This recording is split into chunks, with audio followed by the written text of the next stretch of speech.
नमस्कार, news India देख रहे हैं आप। मैं हूं आपके साथ निशा तिवारी। तो इस वक्त बड़ी खबर सामने आ रही है वेनेजुएला से, जहां पे धमाका हुआ है और ये आशंका जताया जा रहा है कि अमेरिका ने ये धमाका किया है। वेनेजुएला की राजधानी में जोरदार धमाके से आपको बता दें, काराकास जो कि वेनेजुएला की राजधानी है, वहां पे हवाई हमले हुए हैं और अमेरिका पर हवाई हमले का शक यहां जताया जा रहा है। हालांकि अमेरिका की तरफ से कोई ऑफिशियल बयान जो है वो अब तक सामने नहीं आया है। हमले के बाद वेनेजुएला का जो एयर स्पेस है उसको पूरी तरह से खाली करा दिया गया है। वेनेजुएला के रक्षा मंत्री के घर पर भी हमले की खबर जो है सामने आई है। तो इस वक्त की बड़ी खबर आपको बता दें, वेनेजुएला की राजधानी काराकास में धमाके की तेज आवाजें जो है वो भी सुनाई दी है। अमेरिकी सेना ने वेनेजुएला के रक्षा मंत्रालय के मुख्यालय पर हमला बोला है। रक्षा मंत्रालय के अंदर धमाके सुने गए हैं। तो वही रिपोर्ट के मुताबिक वेनेजुएला की राजधानी काराकास में धमाके की आवाजें सुनाई दी हैं और धुएं का गुबार भी उठा है। तस्वीर भी सामने आई है वेनेजुएला से। तो बड़ी खबर आपको बता दें, काराकास में कम से कम 7 धमाके हुए हैं और कम ऊंचाई पर उड़ते हुए विमानों की आवाजें जो हैं वो भी सुनाई दी हैं। शहर के दक्षिणी इलाके में एक बड़े मिलिट्री बेस के पास ये बड़ा धमाका हुआ है। सैन्य ठिकानों के पास ये बड़ा धमाका हुआ है, जिससे बिजली कट गई, चारों तरफ अंधेरा छा गया। बड़ी खबर आपको बता दें, वेनेजुएला से सामने आ रही है, जहां पे वेनेजुएला की राजधानी में धमाका हुआ है। तो इस वक्त अंतर्राष्ट्रीय स्तर पर एक बड़ी खबर सामने आ रही है। वेनेजुएला में धमाकों की आवाज सुनी गई है।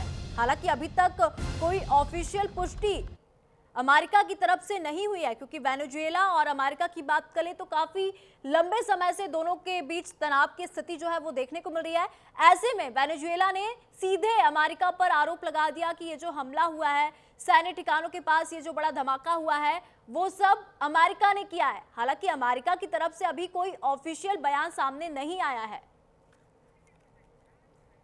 तो इसी बीच एक और बड़ी खबर आपको बता दें, वेनेजुएला सरकार ने इमरजेंसी का ऐलान कर दिया है। वेनेजुएला के राष्ट्रपति निकोलस ने यह घोषणा की है। हमले का मकसद संसाधन पर कब्जा करना है, ये वहां के राष्ट्रपति ने कहा। खनिजों को निशाना बनाने की कोशिश यहां पे की गई है, ये बात वहां के राष्ट्रपति, वेनेजुएला के राष्ट्रपति ने कहा है।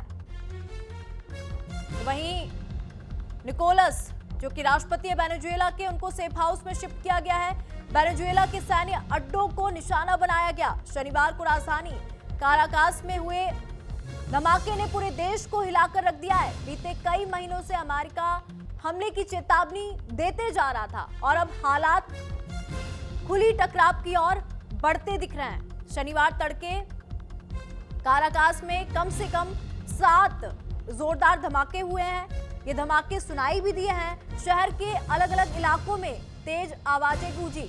दक्षिणी काराकस की बात कर ले, जहां एक बड़ा सैन्य अड्डा स्थित है।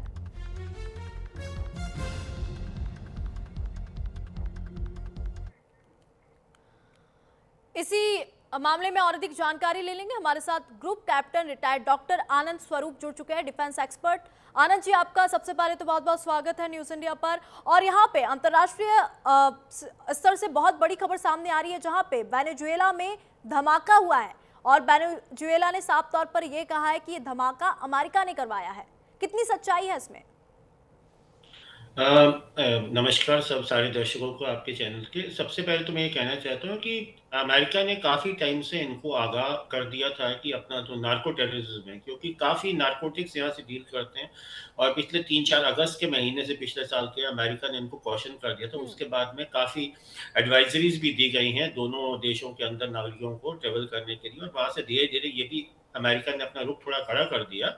तो इसमें कोई दो राय नहीं है। अपाचे हेलीकॉप्टर्स इसमें इन्वॉल्व थे। कैरेबियन सी के अंदर काफ़ी एयरक्राफ्ट कैरियर्स इस वक्त खड़े हुए हैं, फाइटर्स और इवन अपाचे से भी अटैक हुआ है।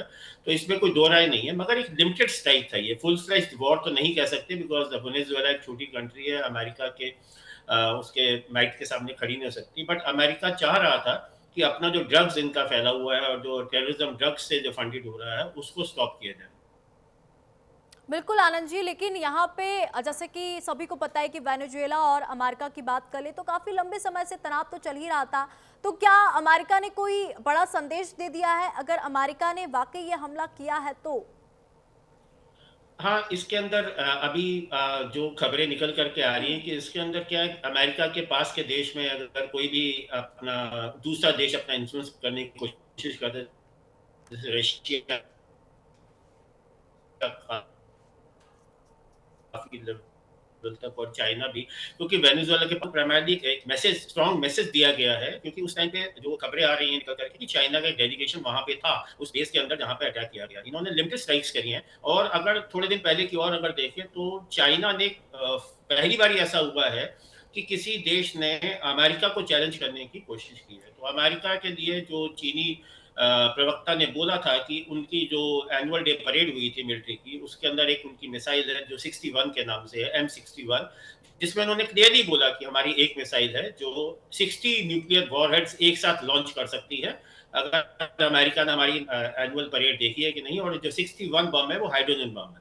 तो एक तरीके से खुली या कह ली डिस्क्रीट चुनौती दी गई थी। हम्म। तो अमेरिका ने भी ये क्लियर कर दिया है, क्योंकि वो ताइवान के केस को लेके थी। तो यहाँ अमेरिका के बगल में, वहाँ चाइना के बगल में ताइवान के इशू के ऊपर चाइना ने बोला, और यहाँ मेरे को लगता है कि वेनेजुएला, जिसपे अमेरिका काफी स्ट्रिक्ट हो रहा है उनके ड्रग्स व्यापार को लेकर के, तो उसकी काफी बोट्स वगैरह भी इन्होंने अपना डुबा दी गई है कैरिबियन सी में। तो अभी काफी बड़ा बेड़ा एक अमेरिका का इस बार खड़ा हुआ है। और अमेरिका भी एक मैसेज दे रहा है कि अगर कोई देश, रशिया या चाइना, अगर हमारे यहाँ आसपास के उसमें इन्फ्लुएंस करने की कोशिश करता है उस देश को, तो हम उसको बर्दाश्त नहीं करें। ठीक है।